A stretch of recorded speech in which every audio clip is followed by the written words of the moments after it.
ഓലമ്മല് ചായക്കട എന്ന് എഴുതിയിട്ടുള്ള ഓല കൊണ്ട് മേഞ്ഞ ഈ ഒരു ചായക്കടയിലാണ് ഞാൻ ഇന്ന് ചായ കുടിക്കാൻ എത്തിയത്. ഇവിടെ വന്ന് നോക്കുമ്പോൾ തട്ടിനുള്ളിൽ ചായക്കട കൊണ്ടുള്ള കളിയാണ്. പഴം നിറച്ചതും ബ്രെഡ് പോക്കറ്റും പഴം പൊരിച്ചതും മുട്ട പൊരിച്ചതും ഷവർമ റോളും ബർഗറും ഈടുണ്ടേ.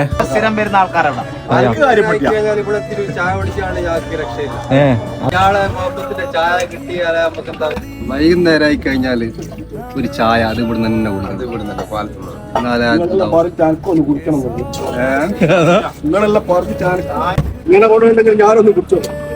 ഇയാളാണ് ഈ സ്ഥാപനത്തിന്റെ ഓണർ കൊമ്പൻ മൂസ. മൂപ്പര് പറയുന്ന കേട്ടില്ലേ, നമ്മള് കുടിക്കുന്ന കണ്ടിട്ട് മൂപ്പർക്കും കുടിക്കണം പോലെ. എന്നാ പിന്നെ കുടിച്ചോട്ടല്ലേ. ഈ ചായ ഉണ്ടാക്കുന്നത് എനിക്കാണ്.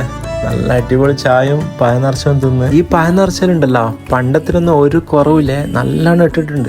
നല്ല അടിപൊളി ടേസ്റ്റും ഉണ്ട്. ഈ കാണുന്ന മൺഗ്ലാസ്സിലും ഒരു ചായ ഞാൻ കുടിച്ചു നോക്കി, നല്ല അടിപൊളിയാണ്. അപ്പൊ ഇതിന്റെ ലൊക്കേഷൻ വരുന്നത് നമ്മളെ കല്ലിക്കണ്ടി പാലത്തിന്റെ തൊട്ടടുത്ത്.